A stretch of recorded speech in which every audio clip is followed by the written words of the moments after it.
মেখলিগঞ্জ বাস স্ট্যান্ডে অনুষ্ঠিত হলো বিজেপির পথ অবরোধ কর্মসূচিতে উপস্থিত ছিলেন বিজেপির জলপাইগুড়ি জেলা কমিটির সাধারণ সম্পাদক দধিরাম রায়, মেখলিগঞ্জ শহর মণ্ডল কমিটির সভাপতি আশিকার রহমান সহ অন্যান্যরা। এই বিষয়ে কি বললেন দধিরাম রায়, আসুন শুনে নেওয়া যাক। ডাকে যে বন্ধের ডাক দেওয়া হয়েছে, রাস্তা অবরোধের ডাক দেওয়া হয়েছে, সেই অবরোধে সকল স্তরের কার্যকর্তাবৃন্দ এবং আপামর মেখলিগঞ্জবাসী সকলকে ধন্যবাদ জ্ঞাপন করছি যে এই পশ্চিমবঙ্গে আরজি কর হাসপাতাল, যে হাসপাতালটি একসময় গোটা ভারতবর্ষে 1 থেকে 10 নম্বরের মধ্যে একটা ভালো হাসপাতাল, মেডিকেল কলেজ হিসাবে গোটা ভারতবর্ষের সুনাম ছিল, সেই আরজি কর হাসপাতাল এই তৃণমূল কংগ্রেস সরকারের জামানায় এই 13 বছরে ওই হাসপাতালটি একটি দালালে পরিণত হয়েছে।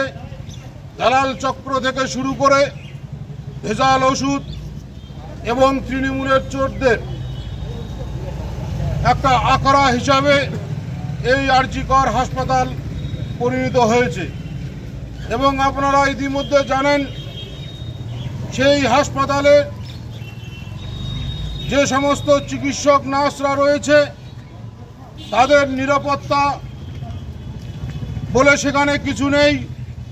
সেখানে একজন প্রিন্সিপাল রয়েছে যে তৃণমূলের দলদাস। এই প্রিন্সিপাল আমরা দেখেছি 2021 সালে এই মমতা ব্যানার্জির পায়ের প্লাস্টার, যে পা ভাঙেনি সেই পা প্লাস্টার করে দিয়ে মমতা ব্যানার্জির সুনামধন্য ডাক্তার হিসাবে তিনি পরিচিত। কিন্তু সেই হাসপাতালে একজন ডাক্তার, মহিলা ডাক্তার, তাকে নৃশংসভাবে খুন করে ধর্ষণ করা হলো। তার প্রতিবাদে গোটা বাংলা জুড়ে সকল স্তরের মানুষ আন্দোলনে নেমেছে। আজকে পশ্চিম বাংলার মুখ্যমন্ত্রী মমতা বন্দ্যোপাধ্যায়, তিনি একজন মহিলা নেত্রী, মহিলা মুখ্যমন্ত্রী, কিন্তু তার আমলে মহিলাদের সম্ভ্রমহানি থেকে শুরু করে প্রত্যেক দিন পশ্চিম বাংলায় নারীরা ধর্ষণ হচ্ছে, নির্যাতন হচ্ছে।